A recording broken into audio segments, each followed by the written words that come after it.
Video of worksheet number 2. So for the first couple of questions, it says we have to graph these functions, absolute value functions, right? So first, it says we have to graph y is equivalent to the absolute value of x.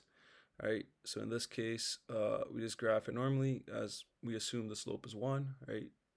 So it becomes this is the slope.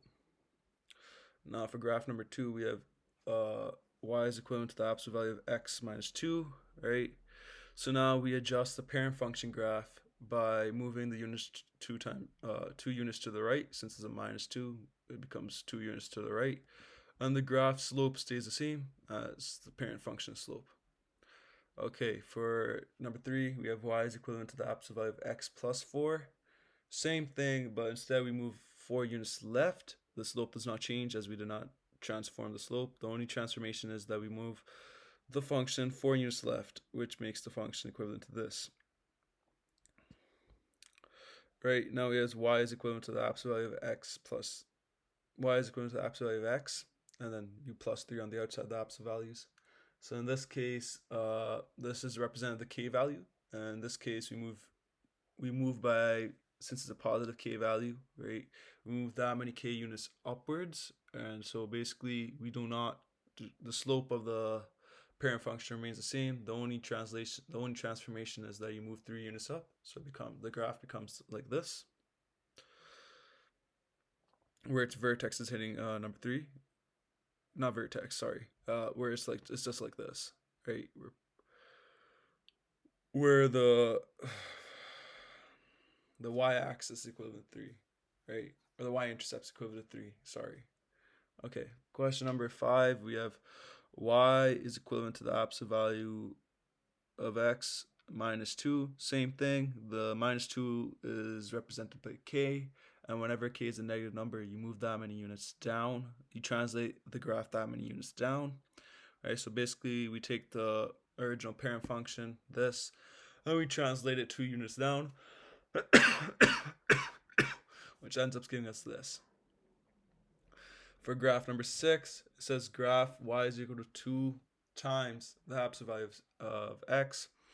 So basically here we're doing a vertical stretch by 2, which means every x value is 2 times its original y value, right? So in this case, -1 is equivalent to 1 up here, but in this case, -1 is equivalent to 2. And we do that until we run out of space, and basically this is a transformation. We vertically stretched the fraction by a factor of 2, and this is what you get. Okay, for question number 7, it says graph y is equivalent to -1 over 3 times the absolute value of x. Sorry, excuse me. Right, basically, first of all, there's a negative number in front of the a, so reflection occurs over the x-axis. Right, and second of all, since the value of a is in between -1 and 1, it becomes vertical compression, right? So in this case, you know how in the parent function it was 1 to 1. The value of 1 is equivalent to the value of x. When the value of x is equivalent to 1, the y value is also equivalent to 1. In this graph, when the x value is equivalent to 1, the y value will be equivalent to 1/3 of that, as shown in the graph here. So basically the slope becomes less steep. On to graph number 8, we have y is equivalent to 2 times x minus 4 minus 3. So now we have to do all the transformations to the original parent function. So the first transformation is that we vertically stretch the parent function by 2, by a factor of 2, right? So that does that, right? It makes every one x value equivalent to if the x value is equivalent to 1, it makes the y value equivalent to 2 instead of being equivalent to 1. You times every y value by 2 for every x value. Sorry. Right. The second transformation is that you move 4 units right, and the third transformation is you move 3 units down. So this ends up giving a graph like this. Finally, we have graph this, which is y is equivalent to 3 times the absolute value of x plus 4 plus 2. So basically, we vertically stretch by a factor of 3, right? So we times the y values by 3 for every x value, right? So if the x value is equivalent to 1, the y value for that x value, right, should be 3, right? As we see here, it goes from -4 to -3, but the y value jumps from 2 to 5. So there you go, that's an example, right? The second transformation is that you move 4 units to the left, right, as we have a positive 4 there, and remember h is always opposite, so you move 4 units to the left, and then outside we have the k value of +2, so you move the function or the graph function up 2 units, and this will give us the final graph of this. Alright, so now it says consider the function y is equivalent to a times x minus h in the absolute function, in the absolute value brackets, plus k. Right, and what happens to the parent function y is equivalent to absolute x in each of these situations. So when a is greater than 0, no reflection occurs, right? So there's no reflection. When h is greater than 0, it's moved left by h units, but depending on the h units. When k is greater than 0, it's moved up by k units, so it's dependent on the amount of k units.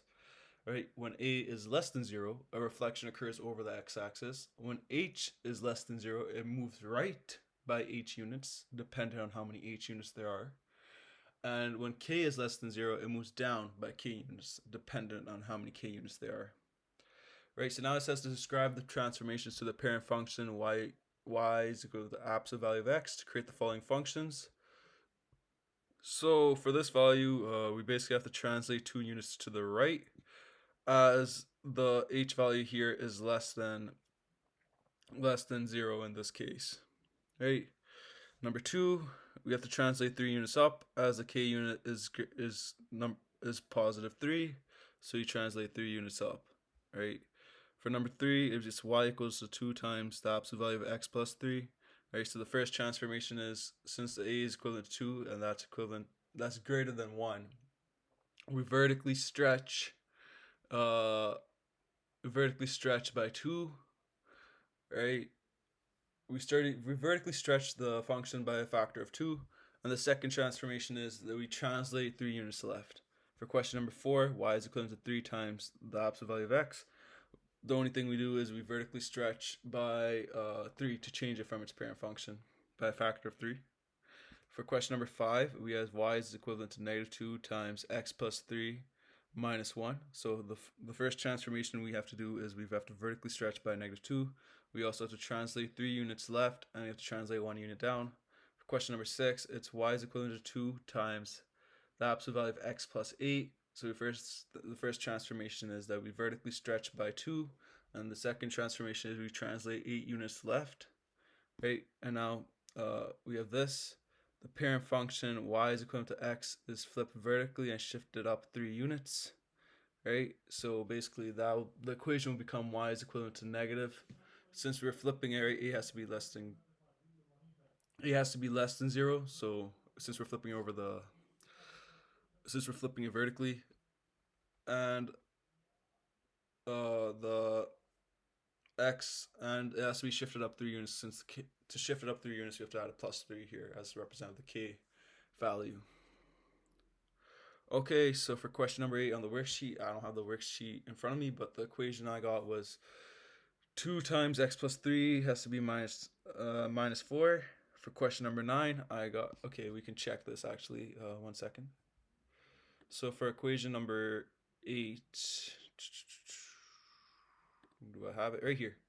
So the parent function y, sorry, 1 sec. The parent function y is equivalent to absolute value of x is stretched vertically by a factor of 2 and shifted left 3 units and down 4 units. What is the equation, right? So the equation I get is, going back here, is 2 times the absolute value of x plus 3 minus 4. And now we move on to the next question, which is number 9, which is right here. So write the equation for the graph shown below. The parent function is y is equivalent to the absolute value of x. So basically right here we have to look at first if there's any change in the, as if there's any stretch of compression, right? In this case, there is none, right? We also have to look at how the graph is translated. So in this case, it's moved 2 units right and up 2 units as well. So our equation should be right here. Absolute value of x minus 2 plus 2, right? Y is equivalent to x, absolute value of x minus 2 plus 2, right?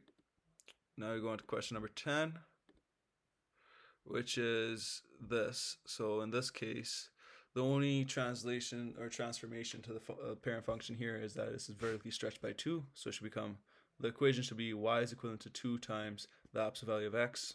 We go back, and that's what we have right here.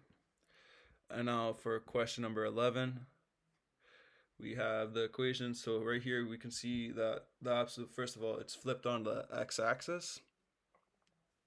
Right, that means there is that the a value is less than 0. Right, we also know, we can also see that it's been horizontally compressed by a factor of 1 over 2, right, as there's been a change in the slope, right, is how steep the slope is of the graph. In this case, it's half of its original steepness, right? And then we look at the translation. So we see that it's moved left 3 units, and we see that it's moved down 1 units. So our final thing should be is y is equivalent to negative 1 over 2 times the absolute value of x plus 3, and out of the absolute value brackets minus 1. And that's what we get for our final equation right here. Yep. All right, thank you for listening to my explanation.